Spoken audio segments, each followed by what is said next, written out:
Riot sold out. What else is new? Wow, that's crazy. Alright, let's do it. 3, 2, 1, boom. Gambling sponsors are now targeting predominantly young men through esports, and today Riot Games is basically about to make the whole thing much worse. But just so this is in context, this is the same industry that's linked to a 25% rise in US bankruptcy filings, so that's lovely. People are filing bankruptcy to buy League of Legends skins. Are you freaking for real for now, bro? You cannot be serious. Honey, I need to file a fourth mortgage. Oh, the bank declined? Oh, whoops. I guess we're gonna have to file for bankruptcy. Tell the kids to go suck on a lemon. It's that serious? Yeah, you think so? God damn. And young men in low-income regions are the hardest insane. hit population group. So with that in mind, now we get to talk about how the biggest name in esports has just opened the goddamn floodgates. In short, Riot Games is allowing betting sponsors into League of Legends and into Valorant. And by making this move, they give every other esports league justification to follow. Basically, these companies know exactly who they are reaching, and now they have technically, it was like Genshin and other Gacha games that really led the charge. It's that other... I don't know. Who was the first? Yeah, I think the first companies to ever do, like, gambling on, like, little kids was probably, like, Counter-Strike, was it not?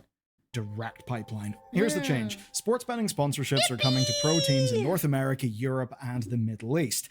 Now, Riot first considered this in December 2024, but now the president, John Needham, has published this lovely blog post. It outlines what's happening and why they're doing it, plus how they plan to minimize risk. Now, you might be wondering, why now? And their justification is fairly simple. They say that teams have been asking for gambling sponsors for years. Obviously. Yeah, because they get no sponsors and they make no money. Obviously, they're gonna ask for gambling sponsors. Are we for real right now? Why is anybody surprised by this? They don't pay them. They make millions of dollars. And then they don't pay their esports because they got no sponsors. Because it's a lot of money, and audiences are already gambling. And here's the scale. Yeah. League and Valorant generate 10.7 billion in gambling. But there is a problem, and that problem is that 70% of those bets are happening in unregulated bookies. And the unregulated part is what... They want a slice of that pie instead of it being under the black market. That makes a lot of sense. They're pissed. Bothers Riot. They're mad. Now, they say it's unsafe because people may lose money because these sites can be unscrupulous. And that absolutely is a risk. Of course, the other side is, you know, people losing absolute humongous amounts of money via traditional gambling, working as intended. Here's the basic logic they're using. So, you know how teenagers will be tempted to drink alcohol? So you might think it's better to give them something light under supervision rather than have them, I don't know, drink Tesco value vodka in a field somewhere. But the question, right, is that by legit... Is that a UK experience, getting vodka from the Tesco and going out in a field? Is that from personal experience, Mr. Bellular? Minimizing it by making it more normal, giving it way more exposure, will you reduce the average damage done per individual, but actually cause far more harm overall because you've just went and expanded the market to way more people by making it easier to access? And would that actually mean, ran over time, that you'd start to find more really, really bad problem gambling cases because basically you're going to reach way more people, and that means way more. But that's the government's fault ultimately. Yeah, they let gambling happen all the time. They have unregulated gambling in most countries. Like unregulated on an app, like you go in a store and then you go gamba. I think lottery to an extent is also gambling. Only stupid people go to lotteries. Yeah, like if you buy a ticket once a week all the fucking time, or you buy multiple tickets and you're unironically hedging your bets and wanting it to, like, you know, wanting to get out of it, I think you're kind of cooked. You're not. The statistics of you winning the lottery are extremely low.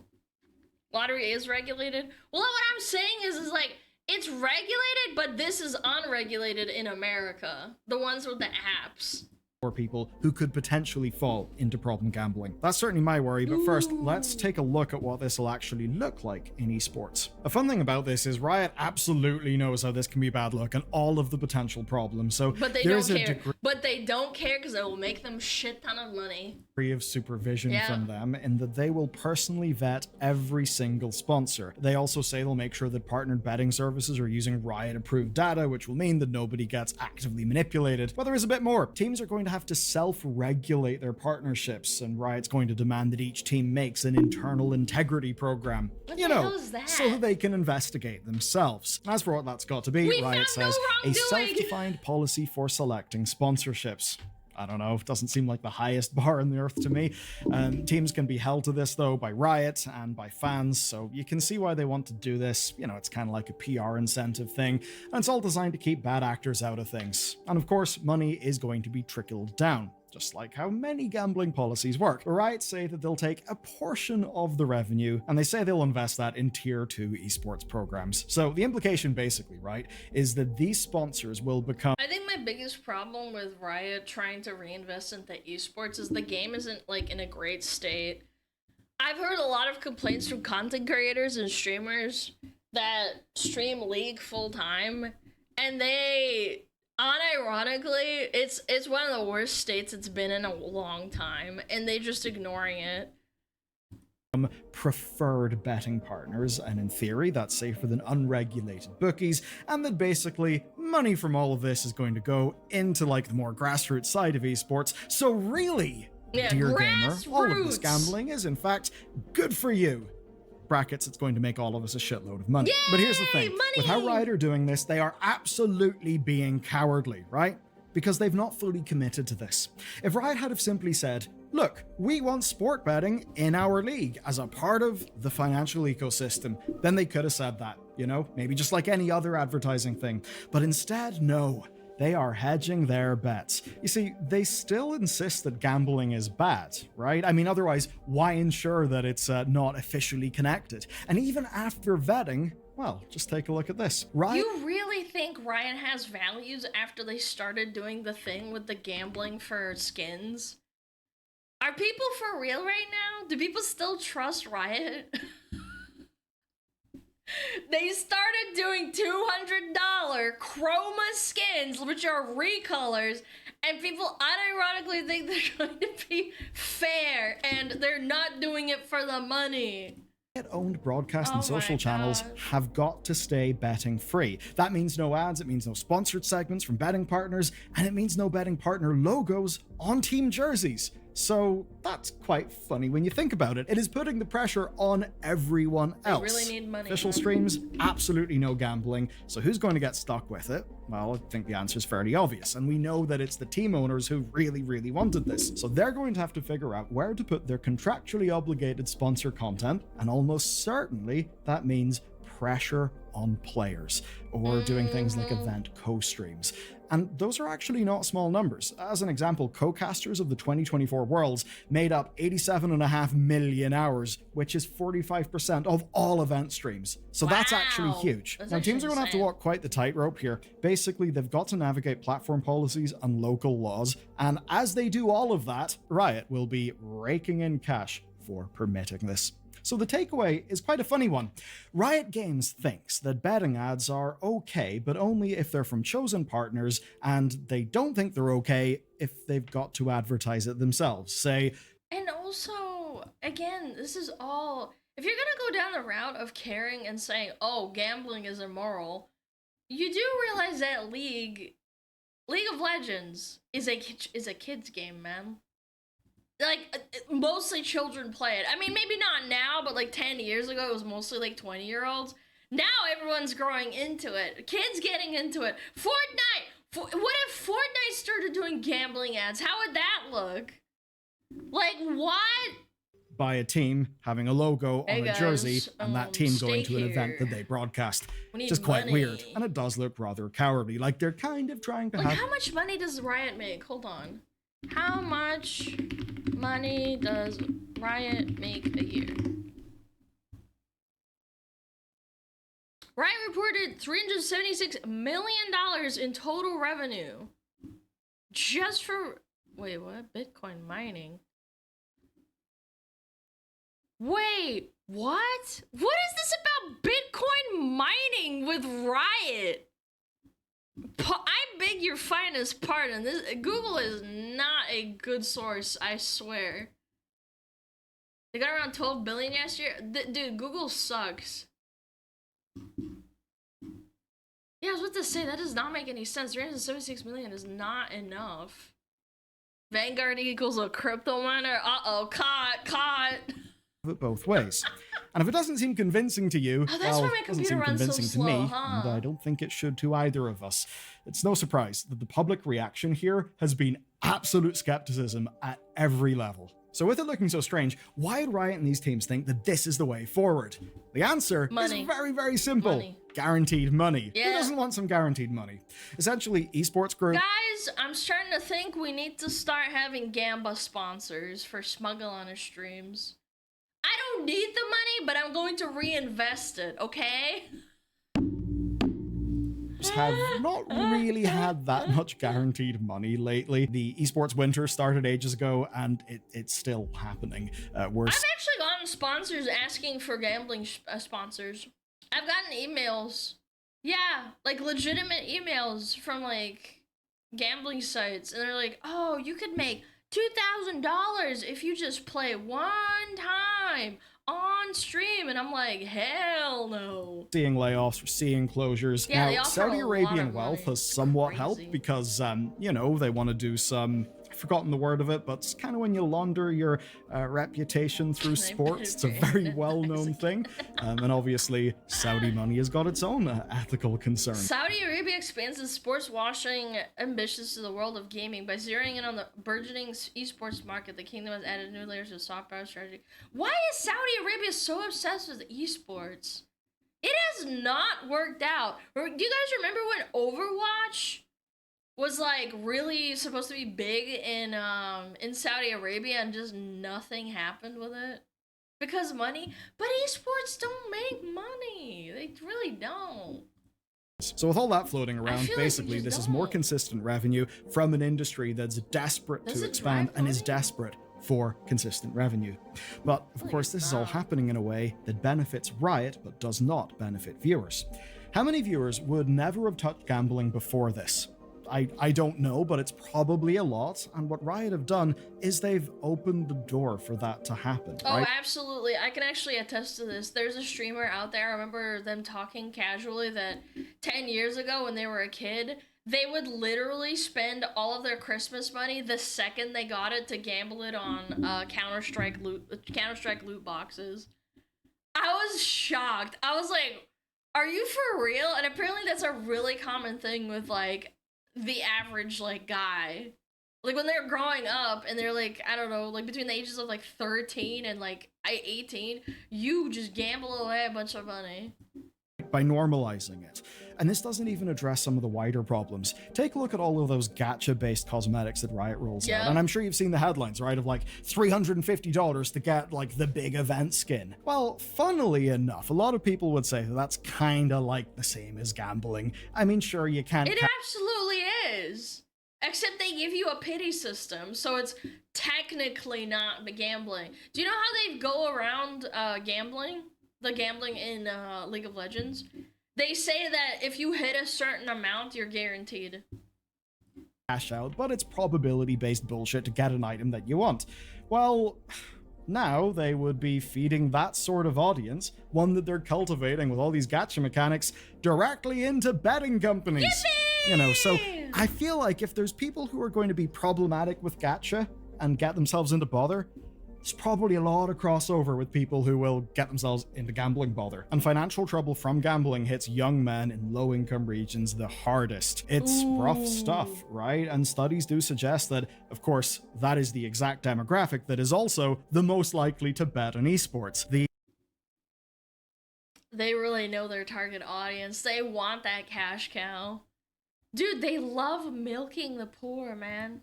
The case you can make for this leading to a lot of problems is, I think, pretty compelling. I mean, it's targeting the same group that is proven to show more problem gambling behavior than other groups.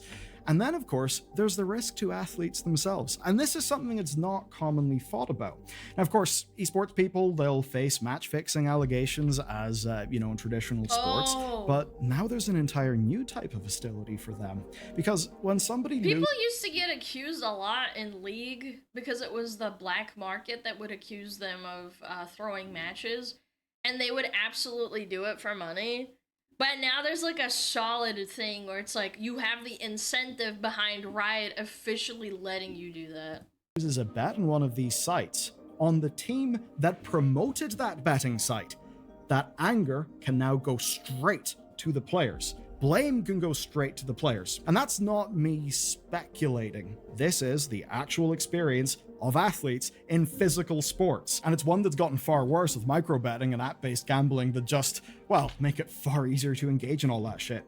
Here's a really fun quote. A December study by 4 of the biggest tennis federations in the world found that angry gamblers were responsible for nearly half. Oh my... No way! They actually did a study! Wait, what defines that? How do they know if it was from gambling? Do they like write slurs and then say, if you didn't miss that shit, I would have made $10,000? That's actually for real? Of the 12,000 abusive social media posts directed at tennis players that year. So that's, not great. And imagine how much they would get from like other sports. Oh my god. Wait, that makes so much sense now that I'm thinking about it. And all of this is before we talk about how gambling changes the culture. And of course, in this context, it's changing the culture around our games. And that, of course, can hurt how our games are made and designed. We can begin this whole game gambling thing with the very obvious black market of CSGO skins, right? So skin gambling is already fairly entrenched. But these companies, they crave something more. They crave legitimacy. And Riot Games just gave them that. You see, gambling groups and online casinos have tried to break into gaming.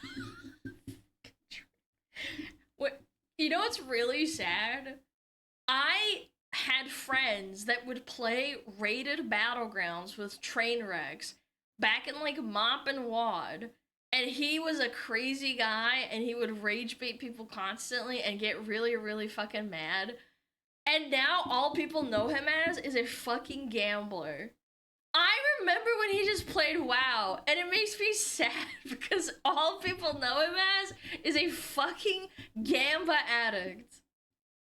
Isn't it friggin' pathetic, man? I mean, again, I thought he was really funny back in the day, but goddamn, how far he has fallen. For years and years and years. God, and we've seen this in many ways, like say press sites getting flooded with sponsored post offers. I actually got loads of sponsored post offers from similarly sketchy shit that, of course, I decline because I don't want to promote gambling to people. But the whole I do too! I get them all the time in my email. It's crazy. The point in all of this is about normalizing the advertising of gambling, right? Getting it in front of an audience who are familiar with the idea of playing odds.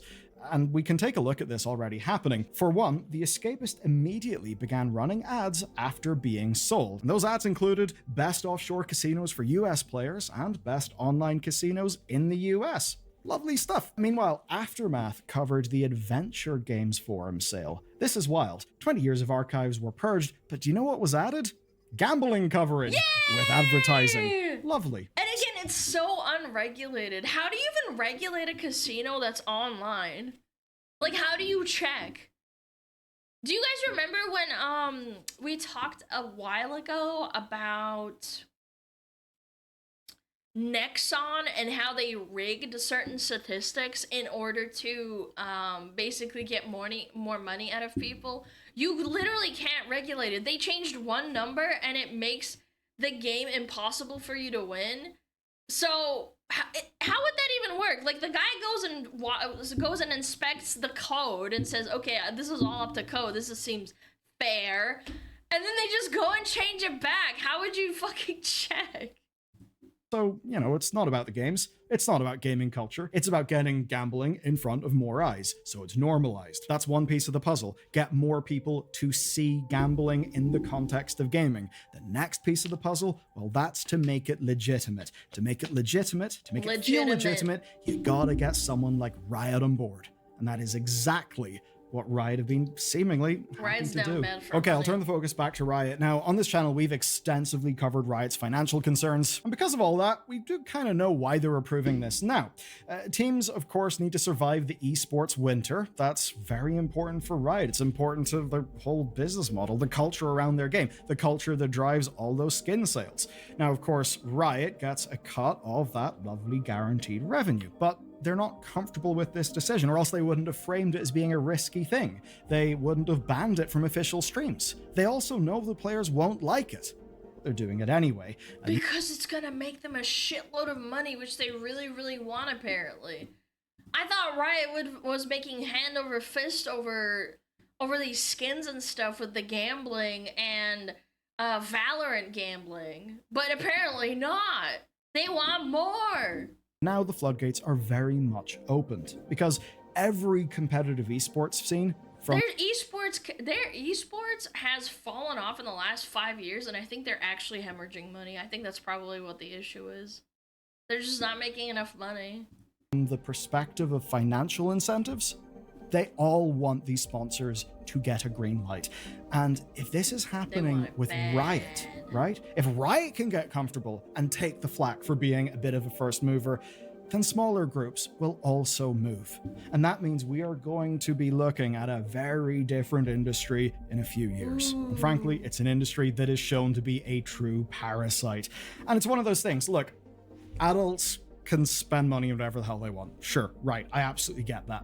But I think there is a concept that you need to keep in mind whenever we're sort of making like libertarian-rooted arguments. And that is the simple concept of an unpriced negative externality. The point essentially being that, say, gambling, right? That leads to a whole bunch of social problems. Those social problems then, guess what? Cause problems in the community. Now that can mean that the state... Do you think we care? Do you think they care? Like, we've had gambling casinos since like the dawn of like gambling. Everything's gambling. The only difference is that the government tries to regulate it and say, we're gonna get a bite of this, but you just keep doing what you're doing. I don't know, man. If they really truly care, they'd probably just ban it all. Has got to spend money because it furthers a whole bunch of bad outcomes. Obviously, there's problems within families, problems in the community. Now that is something that we all pay a price for. True. Do you know who does not really pay a price for that? The gambling companies. It is an unpriced negative externality. So it's one of those things. Freedom to gamble, positive freedom, that's one thing. But what about freedom from all of the negative bullshit that stems from gambling, that gambling companies inflict upon us, but do not pay for themselves?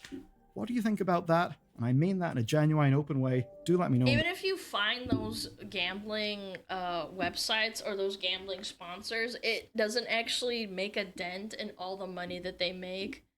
Nexon proved that. They got caught manipulating their gambling probabilities for gear, and they only had to pay like what, 2 million or 20 million, and they make like $2 billion, and you're just sitting here like, that's like a drop in the bucket for them. Of course they're gonna keep doing it. Comments. If you want another video, a nice spicy legal one, watch this next. Yeah, a fraction of their income. It's like a tax, if anything, honestly. And again, you can't help but think to yourself, like, Riot didn't really start this. They didn't start gambling. The first people that did gambling was EA. They opened the door to this shit. Oh yeah, surprise mechanics, you guys. Valve? Nope, it was not Valve. CSGO loot boxes didn't get introduced. They got introduced way after EA did. FIFA and I think it was Valve? No, bro, it's not Valve. It's not. EA loot boxes. It was like back in like 2006 when they started doing that. No, 2009. Okay, when did TF2 come out? 2007. When did TF2 introduce gambling hat? 2010. You're wrong. You're literally wrong. You're literally wrong. It's 2010 they introduced hat gambling. Yeah, EA was ahead of the game. Get fucked. I was right. EA did it a year before MapleStory started at all. That also could be true. I don't know about MapleStory 100%.